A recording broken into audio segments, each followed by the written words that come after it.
அன்பார்ந்த முருக பக்தர்களை வணக்கம். நான் ஜெய்எம்எஸ்கே கோபி. 2026 ஒரு முக்கியமான ஒரு விஷயத்தை தொடங்க போகிறோம். அது சம்மந்தமான காணொளி தான். முதல் குழந்தைய ரிஸ்வான்ற ஒரு குழந்தைக்கு மிஷின் கொடுத்துட்டு வந்ததுக்கப்புறம் இந்த காணொலியை பதிவு செய்கிறேன். கிட்டத்தட்ட 2025 தெய்வ குழந்தைங்களுக்கு உதவி உண்மையிலே நான் நினச்சே பார்க்க முடியாத அளவுக்கு அவ்வளோ குழந்தைங்களுக்கு செய்ய முடிஞ்சுது. அது காரணம் நான் கிடையாது, முருகப்பெருமான், முருகர் சொந்தங்கள் எத்தனையோ பேர் உதவி பண்ணணும்னு கேட்டு பண்ணுறப்பெல்லாம் கூட நான் சில சமயம் தவிர்த்து இல்லைங்க போதும் கிடச்சிருச்சு அப்படின்லாம் சொல்லியிருக்கேன்.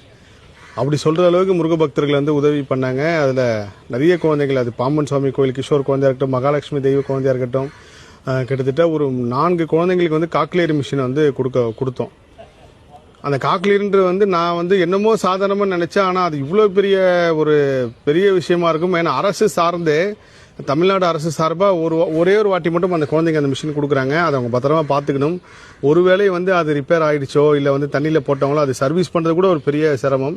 ஆனால் இப்போ காலகட்டத்தில் கடந்த ஒரு ஓரிரு வருடங்களாக நான் நினச்சே பார்க்க முடியாத அளவுக்கு சில அற்புதம் அதிசயம்லாம் பார்க்குறேன். 2 நாளைக்கு முன்னாடி எலான் மஸ்க் ஒரு பதிவு பண்ணியிருக்காரு. இதுக்கப்புறம் வாய் பேச முடியாதவங்க, காது கேட்காதவங்க யாரும் கவலைப்பட வேணாம், அவங்களுக்கு சில டெக்னாலஜி மிஷின் கண்டுபிடிச்சிருக்கோம். அது மூலயமா நிறைய விஷயங்கள் அவங்களுக்கு பை பர்த்லேருந்தே காது கேட்குற மாதிரி நடக்கும் அப்படின்னு சொல்லி ஒரு போஸ்ட் பார்த்தா எனக்கு பெரிய ஆச்சரியமாக இருந்துச்சு. நான் 2023 எண்டில் எனக்கு உத்தரவு வாய் பேச முடியாத, காது கேட்காத குழந்தைங்கள் தெய்வ குழந்தைகள் சொல்லணும். இனிமேல் அவங்களுக்கு சேவை பண்ணுறதும் உதவி செய்கிறது மட்டும்தான் என்னோட வாழ்க்கை பணி அப்படின்னு முருகர் உத்தரவு கொடுத்துருக்காரு. நான் அதுக்காக தான் படைக்கப்பட்டிருக்கேன், செய்கிறேன். அப்படின்றப்போ இந்த மாதிரி விஷயங்களை எனக்கு நடக்குன்ற கூட நினச்சி கூட பார்க்கல. அதே மாதிரி மெட்டால்னு ஒரு கம்பெனி இருக்குது, ஆஸ்திரேலியாவில் இருந்தால் அந்த மிஷின் வரும் ஒவ்வொரு வாட்டி. இப்போ பாமன் சுவாமி கோயிலில் அந்த கிஷோர் குழந்தை கூட மெட்டால்ன்ற கம்பெனி மூலயமா தான் கொடுத்தோம். கிஷோர்ன்ற ஒரு குழந்தைக்கு ஆஸ்திரேலியாவிலேருந்து அந்த மிஷின் வந்துச்சு. நம்ம புக் பண்ணோம். புக் பண்ணதுக்கப்புறம் அது கிடைக்கும். அதே ஒரு மகாலட்சுமி குழந்தைக்கும் அப்படி தான். அப்படி இருக்கும்போது சமீபத்தில் ஒரு யூடியூபர் ஆஸ்திரேலியாவுக்கு போய் அந்த ரொம்ப நாள் ஆசை, அந்த மெட்டால் கம்பெனி சார்ந்து எதுவும் கான்டாக்ட் கிடைக்கலையே, எப்படி அங்கே பண்ணுறன்றப்போ யதார்த்தமாக ஒரு காணொலி அவர் ஆஸ்திரேலியா பதிவு செய்கிறார். அந்த மெட்டால் கம்பெனிக்கு போய் அந்த கம்பெனி வாசலை நின்று அங்கே சம்மந்தப்பட்ட ஒருத்தரை வச்சு வீடியோ எடுக்கிறாரு. அதுக்கப்புறம் அவர் நம்பர் தொடர்பு கொண்டு நான் அவருக்கு மெசேஜ் அனுப்பி அதுக்கப்புறம் அந்த கான்டாக்ட் எடுத்தலாம். ஒரு பெரிய ஆச்சரியம். இயற்கையை நம்ம செய்கிற விஷயத்தில் இலகுவான பாதையாக கொடுக்குதுன்னு நான் நம்புகிறேன்.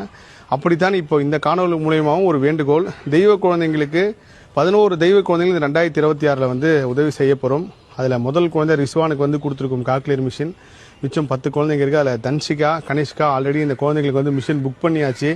ஆப்ரேஷன் நல்லபடியாக முடிஞ்சிச்சு. இப்போ அடுத்தது மகேஷ்ன்ற ஒரு குழந்தைக்கு பண்ண போகிறோம். நிறைய பேர் கேட்குறப்போ நான் இல்லை இப்போதைக்கு வேண்டாம் அப்படின்னு எத்தனையோ பேர்கிட்ட சொல்லியிருக்கேன். இந்த காணொலி அவர்களுக்காக தான். முருகரால் நான் நல்லா இருக்கேன், பொருளாதார ரீதியாக நல்லா இருக்கேன், எனக்கு எந்த குறையும் இல்லை, முருகர் எனக்கு வாழ்க்கை கொடுத்துருக்காரு அப்படின்னு நினைக்கிற முருக பக்தர்கள், முருகர் சொந்தங்கள் மட்டும் இந்த தெய்வ குழந்தைங்களுக்கு உதவி பண்ணுங்கள். உங்களால் முடிஞ்சால் மட்டும் செய்யுங்க, சிரமப்பட்டு பண்ணாதீங்க. ஏன்னா நான் ஒவ்வொரு தடவையும் எந்த சூழ்நிலையும் இயலாந்த நிற்கிறப்போ யாரோ ஒருத்தர் முருக பக்தர் வராரு, அது முருகரே அனுப்புகிறாருன்னு நான் கண்கூடா நான் உணர்றேன். அந்த மாதிரி எப்படியாவது இந்த குழந்தைங்களுக்கு மிஷின் போயிடும். இருந்தாலும் இதே புண்ணியம் நான் மட்டும் எடுத்துகிட்டு போகக்கூடாது. இது உங்களுக்கும் வரணும், உங்கள் வம்சத்துக்கும் வரணும். தர்மம் யார் வேணாலும் செய்யலாம், புண்ணியம் எல்லாராலும் முடியாதுன்னு சொல்லி நான் திரும்ப சொல்கிற காரணம் என்னன்னா, இப்போ இந்த ரிஸ்வான்ற குழந்தை கொடுத்தது ஒரு பெரிய ஆச்சரியங்க. இதுக்கு முன்னாடி கொடுக்க வேண்டிய குழந்தை வேறு. ஆனால் ஒரு ஆகஸ்ட் மாதம் எனக்கு ஒரு அம்மா ஃபோன் பண்ணாங்க, முருக பக்தர். சார் நான் ஒரு ஜோசப்ன்ற ஒரு குழந்தைக்கு மிஷின் கொடுக்க போகிறேங்க சார், ஆனால் முருக பக்தர் கிடையாது சார், கொடுக்கலாமான்னு கேட்டாங்க. நான் சொன்னேன், அம்மா தெய்வ குழந்தைங்கன்னா தெய்வ குழந்தைகள் தான். இதில் மத பேதம் இனம் எதுவுமே பார்க்காதீங்க. இவங்க எல்லாருமே தெய்வத்தோட குழந்தைகள். நீங்கள் முருக பக்தர்கள்லாம் கொடுப்போன்னு நினைக்கிறது தப்பு, அது பெரிய சுயநலமாக ஆகிடும். அது நீங்கள் கொடுக்காம கூட இருந்துடலாம் அப்படின்னு சொன்னேன். ஆனால் கடைசியில் நான் ரிஸ்வான்ற ஒரு குழந்தை கொடுத்து அதை ஒரு முருக சாட்சியாக நான் பதிவு செய்யணும்னு நினச்சி கூட பார்க்கல. தெய்வ குழந்தைகள் விஷயத்தில் எந்த பாகுபாடும் பார்க்காதீங்க. உங்களால் உதவி செய்ய முடியலைன்னா கூட பரவாயில்ல, ஆனால் அந்த ஒரு சிறு பாகுபாடு மட்டும் பார்த்துறாதீங்க. வாய் பேச முடியாதவங்க, ஆட்டிசம் குழந்தைங்க, காது கேட்காதவங்க, கண் பார்வையற்றோர், எந்த சூழ்நிலை இந்த உலகத்தில் எங்கே இருந்தாலும் அவங்க எந்த தெய்வத்தை வழிபட்டாலும், தெய்வத்தை வழிபடலாம் கூட அவங்க எல்லாருமே முருகர் குழந்தைகள் தான். இதுக்கு உண்டான ஆதாரத்தை இறைவனே முருகப்பெருமானே இந்த கலியுகத்திலேருந்து நடத்தி காட்டுவாருன்னு நான் நம்புகிறேன். அதனால் எந்த பேதமும் பார்க்காம உதவி செய்யுங்க. அப்படி இருக்கும்போது இந்த ரிஸ்வான் குழந்தை கொடுத்ததுக்கப்புறம் உண்மையிலே ஒரு பெரிய மனநிறைவு. அந்த காணொலி வரும் பாருங்கள். ஸோ முருக பக்தர்கள் உங்களால் முடிஞ்ச உதவி செய்யுங்க. அது எந்த நம்பர் தொடர்பு கொண்டுன்றது இந்த காணொலியில் நான் கீழே பதிவு செய்கிறேன். முருக பக்தர்கள் கொடுத்த நம்பரில் வாட்ஸ்அப் பண்ணுங்கள். உங்களால் முடிஞ்ச உதவியை பெற்று அது மூலயமா இந்த குழந்தைங்களுக்கு கொடுக்க போகிறோம். பெரிய ஒரு பணி இந்த பணி. ஏன்னா ஒரு குழந்தைக்கு மிஷினே கிட்டத்தட்ட பல லட்சங்கள் ஆகிறப்போ எல்லா பாரத்தையும் முருகர் பேரை போட்டு முருகர் நடத்துவார்ன்ற நம்பி இந்த 2026 பயணத்தை தொடங்குறேன். அது மட்டும் இல்லாமல் ஒரு சில கோவில் திருப்பணிகள் அது வந்து யார்கிட்டையும் நான் உதவி வாங்கி செய்ய மாட்டேன், நானே தான் செய்வேன். அதையும் முருகப்பெருமான் கொடுத்துருக்காரு. அதோட தொடர்ச்சி தான் கிருபானந்தாரியாரோட நினைவு ஆலயத்துக்கு போய் உத்தரவு வாங்கிட்டு வந்தது. ஸோ 2026 முருகர் அற்புதம் அதிசயம் தொடரும் நான் நம்புகிறேன். ஸோ இந்த காணொலி பார்க்குறவங்க, தெய்வ குழந்தைகள் உதவி பண்ணணும்னு நினைக்கிறவங்க கண்டிப்பாக உங்களால் முடிஞ்ச உதவி செய்யுங்க. இதில் வந்து மகேஷ் என்ற குழந்தைங்களாம் உண்மையிலே பெரிய அற்புதம் தான்.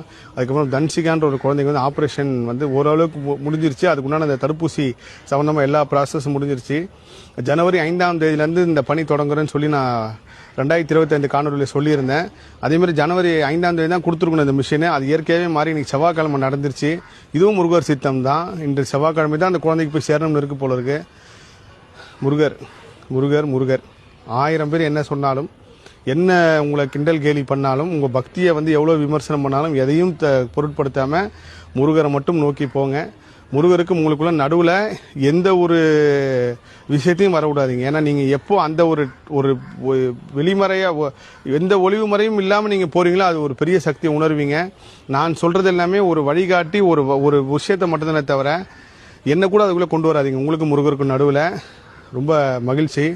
2026 நீங்கள் முதல் குழந்தைக்கு மிஷின் கொடுத்துருக்கோம். அவ்வளோதான். எல்லா புகழும் முருகனுக்கே. நன்றி. அவர் தான் நடத்துகிறாரு. கொடுப்பது முருகனே, கொடுக்க வைப்பது முருகனே. நன்றி.